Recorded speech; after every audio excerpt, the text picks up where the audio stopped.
दो खास मेहमान हमारे साथ जुड़ रहे हैं। सबसे पहले आपको सीधे उनका रुख कराते हैं। शंकराचार्य अभिमुक्तेश्वरानंद हमारे साथ इस वक्त जुड़ रहे हैं और आचार्य जितेंद्रानंद सरस्वती जी हमारे साथ जुड़ रहे हैं। मैं शंकराचार्य जी आपके पास पहले, अभी तो शंकराचार्य पर ही सवाल खड़े हो गए हैं, टाइटल पर ही सवाल खड़े हो गए कि आप शंकराचार्य है या नहीं है। अब मेला अथॉरिटी ने आपको इस टाइटल पर नोटिस भेज दिया है कि सुप्रीम कोर्ट ने जब 2022 में कहा था कि आपके पट्टाभिषेक पर रोक लगा दी थी, अगर आप पट्टाभिषेक नहीं हुआ तो आप शंकराचार्य कैसे हो सकते हैं, एक सवाल। दूसरा, वो कह रहे हैं ये कंटेम्प्ट ऑफ कोर्ट है, यानी अदालत की अवहेलना है। 8 पन्ने की आपने चिट्ठी जरूर की है, लेकिन हमारे दर्शकों को बताइए कि कोर्ट के रोक लगाने के बावजूद आज आप अपने आप को शंकराचार्य कैसे कह रहे हैं। यहीं से शुरू करते हैं। ऐसा है अंजना जी कि सुप्रीम कोर्ट का नाम लेकर के अगर जिम्मेदार प्रशासन को बात करनी थी तो साफ साफ सत्य शब्दों में जो तथ्य है उसको सामने रखना चाहिए था।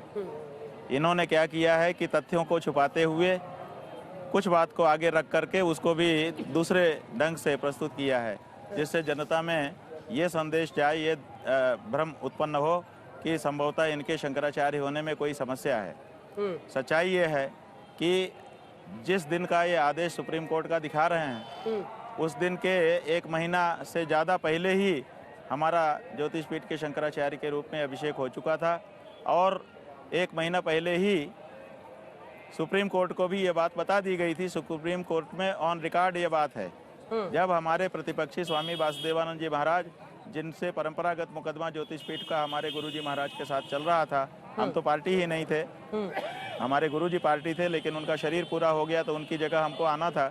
तो उन्होंने जब हमारा अभिषेक हो गया और हम ज्योतिषपीठाधीश्वर के रूप में काम करने लगे तो उन्होंने सुप्रीम कोर्ट में आवेदन किया कि इनको रोक दिया जाए, ये योग्य नहीं है और इनको ज्योतिपीठाधीश्वर के रूप में अपने आप को उद्घोषित करने से और तदनुसार कार्य करने से रोक दिया जाए। 21 सितंबर को 2022 में ये सुनवाई हुई और सुप्रीम कोर्ट ने उनकी आवेदन को निरस्त कर दिया और कहा कि यह नहीं हो सकता है। तब जाकर के 14 अक्टूबर को 12 अक्टूबर को फिर से उन्होंने एक छद्म हलफनामा बना करके पुरी के शंकराचार्य जी महाराज का झूठा हलफनामा बना करके दाखिल किया और कहा कि इन्होंने कहा है कि इनका अभिषेक हो गया और शंकराचार्यों ने इनको समर्थन कर दिया है, लेकिन पुरी के शंकराचार्य जी का यह हलफनामा देखिए, उन्होंने कहा है कि नहीं, हमने इनको मान्यता नहीं दी है। तो कोर्ट ने देखा, उन्होंने उनके पास तो पटल पर पहले से ही ये जानकारी थी कि हमारा अभिषेक हो गया है और हम इस रूप में कार्य कर रहे हैं। तो उन्होंने सोचा और इसके साथ इन्होंने प्रेयर ये भी किया, केवल हमको रोकने के लिए नहीं, अब की बार इन्होंने कहा कि अभिमुक्तेश्वरानंद या कोई भी संस्था या कोई भी व्यक्ति अपने आप का पट्टाभिषेक ज्योतिषपीठ पर बनना कराए, इसके लिए आदेश कर दीजिए। तो सुप्रीम कोर्ट ने वो आदेश इनको दे दिया, ये कहते हुए कि जो इन्होंने मांगा था जिन शब्दों में दे दिया। ठीक है। अब क्या हुआ कि हम लोगों को पता चला, हम लोग तो थे नहीं वहाँ पर, एक्स पार्टी ऑर्डर हो गया।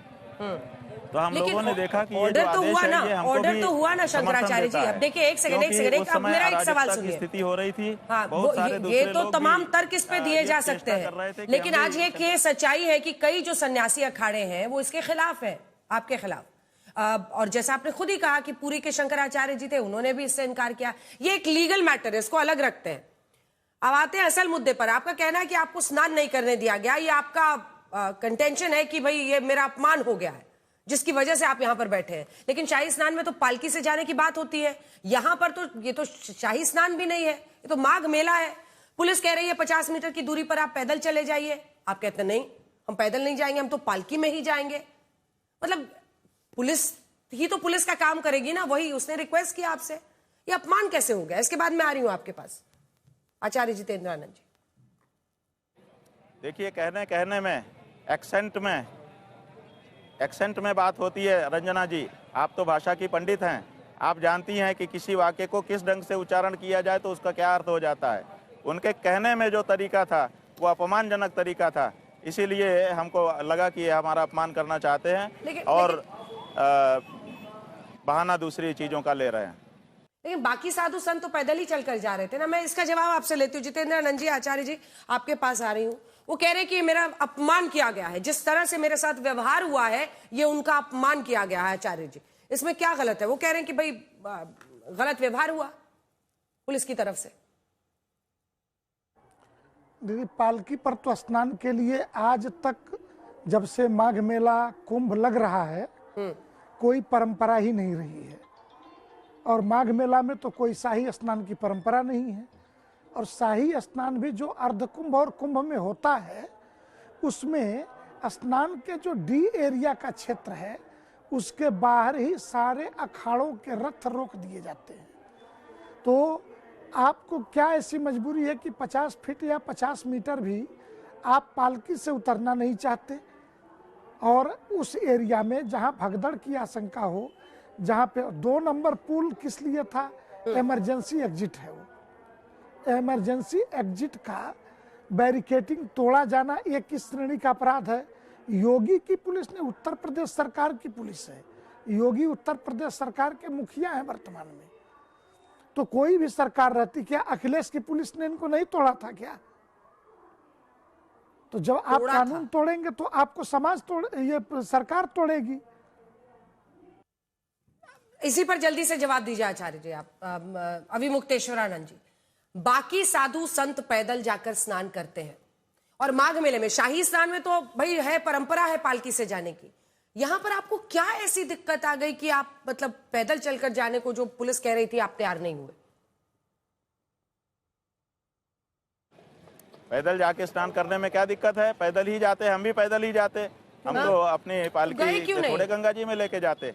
भाई पालकी से जहां तक जाना था वहां तक जाते, उसके बाद हम भी पैदल ही जाते। ऐसी क्या बात है? गए क्यों नहीं? तो फिर आपने इसको, हमारे विवेक को बोलिए क्यों स्वीकार नहीं किया गया? क्या हमारा कोई विवेक नहीं है? गंगा जी जाने का हमारा कोई विवेक नहीं है? हमारे विवेक पर शक क्यों किया गया? हम भी तो विवेक संपन्न व्यक्ति हैं। अच्छा ठीक है, मान लीजिए आपके विवेक पर हम लोग भरोसा कर लिया। अगर मैं गलत हूं तो सही कीजिएगा। आपके साथ 200 समर्थक भी थे, तस्वीरें भी हम दिखा रहे हैं। पुलिस को लगा कि पैदल जाना चाहिए। पुलिस के विवेक पर भरोसा होगा या नहीं होगा? एडमिनिस्ट्रेशन और ये सब तो पुलिस और प्रशासन ही करेगा ना। वो कोई, आप बार बार कहते हैं कि पुलिस वाले थोड़ी तय करेंगे ना, कोर्ट तय करेगा, शंकराचार्य तय करेंगे, शंकराचार्य नहीं है। अब पुलिस प्रशासन का काम भी तो पुलिस ही करेगी ना, कि आप और वो करने लगेंगे। ऐसा है कि आपको बिल्कुल जानकारी होगी, आप बहुत अनुभवी पत्रकार हैं और आपने स्वयं भी यहाँ पर आकर के कवर किया है। जी, घटनाओं को देखा है। स्नान के समय यहाँ पर आप आकर के खड़े होकर के देखें ना, तो यहाँ पर झुंड के झुंड लोग आते हैं। एक गांव के लोग एक साथ रहना चाहते हैं, एक बड़े परिवार के लोग एक साथ रहना चाहते हैं, एक संस्था के जितने सारे पदाधिकारी होते हैं सब एक साथ रहना चाहते हैं। तो यहाँ झुंड के झुंड ही लोग आते हैं और वो झुंड में आराम से स्नान करते हैं और चले जाते हैं। दिन में सैकड़ों झुंड, आप जो करोड़ों की संख्या बता रहे हैं उसमें हजारों झुंड होंगे जो झुंड ही जाए होंगे और झुंड ही स्नान करके गए होंगे, लेकिन किसी को कोई तकलीफ नहीं होती है। तो हमारे साथ अगर 10, 20, 50 लोग थे तो उससे कौन सी समस्या उत्पन्न हो जा रही थी? सब झुंड में ही जाते हैं, सब अपनी अपनी पहचान कायम करके जाते हैं लोग। लोटा, डंडे में लोटा ऊपर उठा लेते हैं, उसी को देखते देखते पूरा झुंड चला जाता है। ये इसी का जवाब दीजिए ना, जो वो कह रहे कि झुंड के झुंड जाते हैं। इसीलिए आचार्य जितेंद्र आनंद जी आप बोलिए। वो कह रहे हैं कि भाई मुझे ही टारगेट किया जाता है, मुझे जानबूझकर टारगेट किया है, और यही मुद्दा विपक्ष उठा रहा है। अखिलेश यादव से लेकर कांग्रेस पार्टी सब कह रहे हैं कि जानबूझकर इनका अपमान किया जाता है। ये वो राजनीतिक दल हैं जो मोदी और योगी के विरोध में अंधे होके देशद्रोह की सीमा तक जा सकते हैं। तो अगर इस मुद्दे पर एक मुहरा उन्होंने धर्म क्षेत्र में सेट कर लिया, और वो भी इतिहास की लंबी परंपरा है कांग्रेस समर्थित होने का, और सारी मीडिया के पास भी इसकी सूचना है आपके यहाँ पर कि वो लगातार प्रियंका गांधी से और अखिलेश यादव से वार्ता कर रहे हैं, अपनी एक एक रणनीति कह लीजिए राजनीति की। अच्छा, बिहार में कौन सी घटना घट गई थी? 243 सीटों पर चुनाव लड़ाने के लिए गए थे कैंडिडेट लेकर के। तो राजनीतिक व्यक्ति धर्म के चोले में अगर उससे कोई राजनीति ही करनी है तो उसका हमारे पास तो इलाज नहीं है। अभी मुक्तेश्वरानंद जी वो कह रहे हैं कि लगातार आप संपर्क में हैं पार्टी के नेताओं से। एक पॉलिटिकल सवाल इस पर मैं अलग से भी करना चाहती हूं, लेकिन असल सवाल तो ये है ना कि आपके पास मौका था। आप कहते हैं कि हाँ भाई पुलिस ने जानबूझ के मुझे टारगेट किया, योगी की पुलिस मुझे टारगेट कर रही है। आपके पास मौका था, आप एग्जाम्पल देते, एग्जाम्पल बनाते कि भाई ये पालकी में ही क्यों जाना है, आप मुझे अगर दिक्कत है मैं पैदल चल के चला जाऊंगा, गंगा जी और आपके बीच में कोई और क्यों आए। अच्छा सुनिए, पुलिस का काम पुलिस करेगी। क्या पुलिस का ये काम है कि छोटे छोटे वेद पाठी बटुकों को चोटी पकड़ करके उनको घसीट घसीट करके ले जाए और उनको उठा उठा करके पटके? क्या 84 साल के बुजुर्ग के ऊपर जूतों से प्रहार करे? क्या दंडी सन्यासियों को मारपीट करे? ये पुलिस का काम है?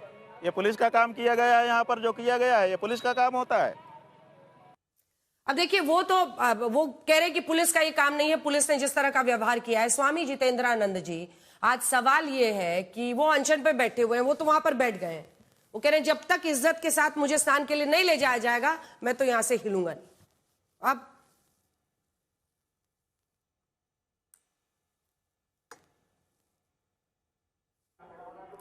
पहली बात दीदी कि वो शंकराचार्य नहीं है, न किसी अखाड़े ने, न काशी विद्वत परिषद ने, न शंकराचार्य परंपरा ने उन्हें स्वीकार किया है। स्वयंभू स्वयं को घोषित करने के बाद सुप्रीम कोर्ट ने उनके अभिषेक पर रोक लगा रखी है। अभिषेक जब हुआ नहीं तो उनके वकील कुतर्क देते हैं कि अभिषेक पे रोक लगाई ना, शंकराचार्य लिखने पे नहीं लगाई। अरे भाई विवाह हुआ नहीं, पति लिखने पे रोक लगाने की बात कैसे आ जाएगी जब आपका अभिषेक ही नहीं हुआ और आपने ही कार्ड बांटे थे। अखबारों में आपके मीडिया सेक्ट ने बयान जारी किया कि 17 अक्टूबर को होगा, तो सुप्रीम कोर्ट ने उसी 17 अक्टूबर को आधार मान के 14 अक्टूबर को सुप्रीम कोर्ट ने सुनवाई करके रोक लगा दी। और उस रोक की बाकायदा व्याख्या उन्होंने कहा मेरे नाम से नहीं किया, तो हाई कोर्ट ने बाकायदा इनका नाम लिखते हुए कि स्वामी अभिमुक्तेश्वरानंद सरस्वती। और ये शंकराचार्य के किसी रिचुअल, अगर आपको चाहिए तो मैं अभी भी हाई कोर्ट और सुप्रीम कोर्ट के दोनों ऑर्डर दिखा सकता हूं। और मीडिया में निगेटिव बयानबाजी के चलते अपने नाम के आगे शंकराचार्य लिखने का जो परंपरा है ये सनातन धर्म के लिए बहुत घातक है। ठीक है, ठीक है, ये तो खैर खुद ही कह रहे हैं कि कोर्ट ने उस पर, ठीक है, कोर्ट ने रोक लगाई थी। वो कह रहे हैं पटाभिषेक पर रोक लगाई थी, लेकिन उस दिन वो इसके लिए नहीं जा रहे थे। अच्छा, आपको जानबूझकर लग रहा है अभिमुक्तेश्वरानंद जी, क्यों टारगेट करेंगे आपको जानबूझकर? ऐसा क्या है? आप मतलब क्यों, आप ही को क्यों टारगेट कर रही है योगी की सरकार, योगी की पुलिस? क्या है ऐसा, क्या किया आपने? हाँ जी, बस यही बात है, जानबूझ करके टारगेट किया गया। क्यों? और क्योंकि हम गौरक्षा की बात उठा रहे हैं, गौरक्षा के लिए आवाज दृढ़ता से उठाते चले जा रहे हैं। और केंद्र और प्रदेश की सरकारें जो भाजपा शासित हैं वो गौरक्षा करना नहीं चाहती हैं, इसीलिए उनको हमारी आवाज़ से समस्या हो रही है और इसीलिए वो हमको लक्ष्य कर रहे हैं। मूल बात ये है। अच्छा ठीक है, आचार्य जितेंद्रानंद जी वो कह रहे हैं कि उनकी आवाज, वो गौ रक्षा के लिए आवाज उठा रहे हैं इसलिए उनके खिलाफ है। अब आप इस बात का जवाब दीजिए कि भाई एक तबका है ना जो इनके साथ खड़ा है, भाई कांग्रेस हो, समाजवादी पार्टी हो, ये सारे उनका साथ दे रहे हैं और बहुत सारे लोग हैं। अब एक बड़ा बवाल ये खड़ा हो गया है, वो तो वहां पर बैठ गए हैं, ये सब उनका साथ दे रहे हैं। तो बनना भी चाहिए, वो तो पाकिस्तान के भी आवाज हैं, वो तो देशद्रोहियों के भी आवाज हैं। कश्मीर से धारा 370 जो हटी है वो नहीं हटनी चाहिए, ये भी कहने वाले वो हैं। वो तो मुख्तार अंसारी और अतीक अहमद जैसे माफिया और गुंडों की भी आवाज है कि उसकी न्यायिक जांच कराई जानी चाहिए। वो तो सेकुलर, सारे सेकुलरों की भी आवाज है कि प्रधानमंत्री को राम मंदिर के उद्घाटन में नहीं जाना चाहिए। हाँ, राम जन्मभूमि के नाम पर उन्होंने सोना इकट्ठा किया, जो सुप्रीम कोर्ट का आदेश क्या है, गवर्नमेंट ऑफ इंडिया को क्या आदेश है राम जन्मभूमि के संदर्भ में संविधान बेंच के सर्वसम्मत फैसले का कि भारत सरकार का गृह मंत्रालय एक ट्रस्ट बनाए, वो ट्रस्ट मंदिर का निर्माण करेगा। आपने पहले से अपने रामालय ट्रस्ट में सोना इकट्ठा करना शुरू कर दिया, समाज को कभी हिसाब दिया, सार्वजनिक कोई प्रेस करके बताया कितना सोना लिया था? जब एनएसए लगाने की धमकी सरकारों ने दी तब इन्होंने ये वसूली बंद की। तो ये धर्म को धंधे में बदल करके और एंटी नेशनल गैंग की आवाज बन जाना, वो आवाज के लिए तो सोशल मीडिया पर पाकिस्तान से लेकर के टर्की तक से संचालन किया जा सकता है आराम से। दुनिया के अन्य देशों से भारत विरोधी सोशल मीडिया के जो लेकिन हैंडल है वो संचालित किए जा सकते हैं। आचार्य जितेंद्र आनंद जी, वो एंटी बीजेपी आवाज के तौर पर अगर आप उनको देखिए, और वो तो कह रहे हैं कि हमको बीजेपी साथ तो दे। बीजेपी वाले कहें कि हाँ भाई गलत हुआ, एक वहां पर जा रहे थे अगर स्वामी अभिमुक्तेश्वरानंद जी, तो जाने देते उनको स्नान करने पालकी में। वो कह रहे बीजेपी साथ दे क्या? अच्छा एक बात बताइए। हाँ। अच्छा, अब किस बात का अपमान हुआ? आप 2 नंबर पुल को तोड़ रहे हैं, आपके बटुक पुलिस की कॉलर पे हाथ डाल रहे हैं, मारपीट झगड़ा कर रहे हैं, और आप रथ पर बैठ करके कह रहे हो कि आगे बढ़ो आगे बढ़ो, और कह रहे हो कि अपमान हुआ है। कौन? यहाँ पुरी के शंकराचार्य जी भी हैं, सुमेरु पीठ के शंकराचार्य नरेंद्रानंद जी भी हैं, सभी अखाड़ों कई जगतगुरु यहाँ पे हैं, सभी चुपचाप नहाने गए, पैदल गए, नहा करके चले आए, किसी ने किसी को रोका टोका। शाही स्नान अर्धकुंभ और कुंभ में होता है। माघ मेले में आज तक कोई रथ और हाथी घोड़ा पालकी लेकर के नहीं गया नहाने। तुम्हें ही चुल ऐसी क्यों मची है भाई मेला खराब करने की? यहाँ पे भगदड़ मचवाने की चुल्ल क्यों मची है? सीधी सीधी सी बात है, आप राजनीतिक दलों के हथियार हो, एंटी मोदी, एंटी योगी, सुबह से शाम तक। अब कहते हो कि योगी सन्यासी नहीं है, ये भी सर्टिफिकेट बांटने का काम अपने हाथ में ले रखा है। जिस प्रदेश में जाओ, जिसके बारे में मन हो, जो मन हो वही बोलते रहो। और विशेषकर हिंदू समाज के बारे में, विश्व हिंदू परिषद इनकी नज़र में संगठन नहीं है। आरएसएस के बारे में सुबह से शाम तक मोहन राव भागवत से लेकर के अशोक सिंघल तक को गालियां देना इनका धंधा बना हुआ है। तो इस धंधे के बदले इनके पीछे मुसलमान सपोर्ट में तो खड़ा रहेगा ना। चलिए इसका जवाब दीजिए अभी मुक्तेश्वरानंद जी। वो कह रहे हैं कि आपका एजेंडा है बीजेपी के खिलाफ है, और धर्म के नजरिए से ही देखिए ना, पालकी में ही क्यों जाना है? तमाम ऐसी बातें उठ रही हैं, पुलिस क्यों आ रही है? भैया आप जाइए गंगा जी में स्नान कीजिए। ऐसा है कि आप इसको अहम कह रही हैं ना, ये स्वाभिमान की बात है, ये निज सम्मान की बात है, और स्वाभिमान और निज सम्मान से बढ़कर के इस संसार में कुछ नहीं होता है। जब आत्माभिमान पर चोट की जाती है तो आदमी तिलमिला जाता है। इसलिए अपने स्वाभिमान की रक्षा को आप अहम से मत जोड़िए, ये ठीक नहीं होगा, न्याय नहीं होगा। बात यह है कि यही तो मजे की बात है कि शंकराचार्य का अपमान हो रहा है, दंडी सन्यासी, बटुक, ब्रह्मचारी मारे पीटे जा रहे हैं, और भाजपा के लोगों को सबसे आगे कतार में खड़े होकर के उसका विरोध करना चाहिए था। लेकिन भाजपा का कोई व्यक्ति नहीं बोल रहा है, दूसरी पार्टियों के लोग बोल रहे हैं। कितना गजब की बात है। और जहाँ तक हमारे संबंध संपर्क की भी बात है, तो हम पहले भी स्पष्ट कर चुके हैं, आज भी मौका है, स्पष्ट कर देते हैं कि जो गौ माता का नहीं है वो हमारा नहीं है, चाहे वो कांग्रेस हो, चाहे समाजवादी हो, चाहे भाजपा हो। गौ माता का रहते हैं ना, नरम रहते हैं। संकल्प सुनिए ना स्वामी अभिमुक्तेश्वरानंद जी, नहीं कर देते। आरोप ये लगता है कि विपक्ष के नेताओं पर आप नरम रहते हैं, अखिलेश यादव हो, कांग्रेस पार्टी हो, वरना एक वक्त पर लाठीचार्ज हुआ था ना। ऐसा है, प्रयागराज में नहीं, काशी में चली थी, और साधु संतों पे नहीं, हम ही पे चली थी। हाँ। और हम नरम नहीं थे, हमने सरकार उनकी बदलवा दी थी। आप रिकॉर्ड उठा करके देखिए, हमने प्रतिकार यात्रा निकाली थी, उसका प्रभाव पूरे प्रदेश में गया था। हम नरम किसी के ऊपर नहीं रहते हैं और गरम भी किसी के ऊपर नहीं रहते हैं, लेकिन हृदय का संबंध उसी से स्थापित करते हैं जो सनातन मान बिंदुओं के प्रति समर्पित हमको दिखाई देता है। आज के समय में गाय माता की रक्षा करने के लिए हमने हर पार्टी के दरवाजे जा करके दस्तक दी है। कोई भी पार्टी अभी तक आगे आकर के गौ माता की रक्षा के लिए अपने आप को प्रस्तुत नहीं कर पाई है।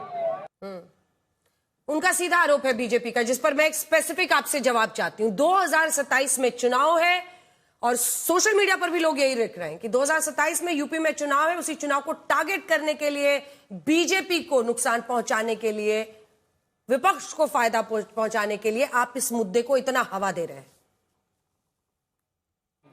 ऐसा है कि चुनाव केंद्र में रख करके राजनीतिक लोग सोचते हैं, हम धार्मिक व्यक्ति हैं, हम चुनाव को केंद्र में रख करके चिंतन नहीं करते हैं। इसलिए वो लोग राजनीतिक हैं, राजनीति को ही दृष्टि में रख करके जो कुछ सोचना होगा सोचेंगे।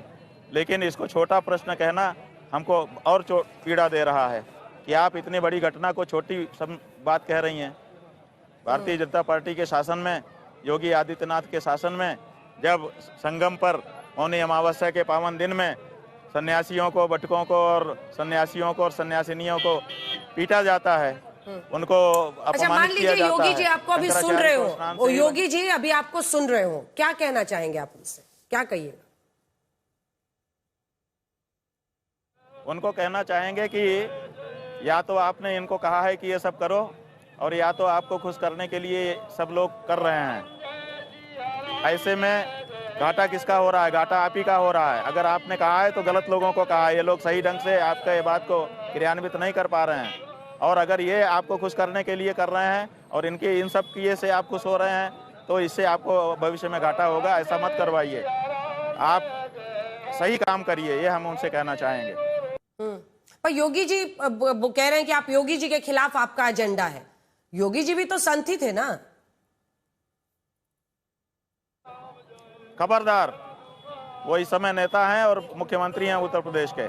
संत जो है वो धर्म की शपथ लेता है, और जो मुख्यमंत्री और दूसरे मंत्री होते हैं, राजनेता होते हैं, वो धर्मनिरपेक्षता की शपथ लेते हैं। तो जो धर्मनिरपेक्षता की शपथ ले चुका है वो इस समय संत नहीं, वो इस समय मुख्यमंत्री ही है। चलिए, वो कह रहे हैं कि संत नहीं है वो, अब नेता है वो। ये रूठना मनाना जो चल रहा है उनके साथ, मतलब ये लग रहा है कि हमेशा होता है कुछ कुछ दिनों पर। स्वामी जितेंद्रानंद जी, कुछ सजेशन दीजिए। मैं इतना ही कहूंगा कि संतों की मर्यादा तो कलयुग के कारण अपने आप बड़ी मात्रा में नष्ट हुई है, धर्म धंधे के तरफ बदल गया है। लेकिन कुछ संत ऐसे बचे हैं, हालांकि भगवान राम के समय से ही काल नेमी जिमि रावण राहु, तभी से ये सारी चीजें चलती रही हैं छद्म वेश में, इस तरीके की हरकतों का। लेकिन कुछ संत ऐसे हैं जो तीर्थराज प्रयाग की पवित्र भूमि पर तप करने आते हैं, कल्पवास करते हैं, 2 समय नहाते हैं, 1 समय खाते हैं, भगवान का कीर्तन करते हैं। यहाँ तो इस धरती पर तो राजनीति न करो। नहीं तो मैं इतना ही कहूंगा आपके चैनल के माध्यम से हाथ जोड़ के कि तीर्थराज की धरती पर जो तपा, जो इस तरीके की अधार्मिक गतिविधियां किया, कभी नरेंद्र गिरी भी इसी तरीके से यहाँ तपे हुए थे, उनके चेले आनंद गिरी भी तपे हुए थे, एक दुनिया से गए, एक जेल में है। तो ऐसा पाप तीर्थराज की पवित्र भूमि पर न करें लोग, यही हम सलाह देना चाहेंगे। चलिए, आपका दोनों का बहुत बहुत धन्यवाद हमारे साथ जुड़ने के लिए, बहुत धन्यवाद। धन्यवाद आचार्य जी, धन्यवाद। आप दोनों का बहुत धन्यवाद।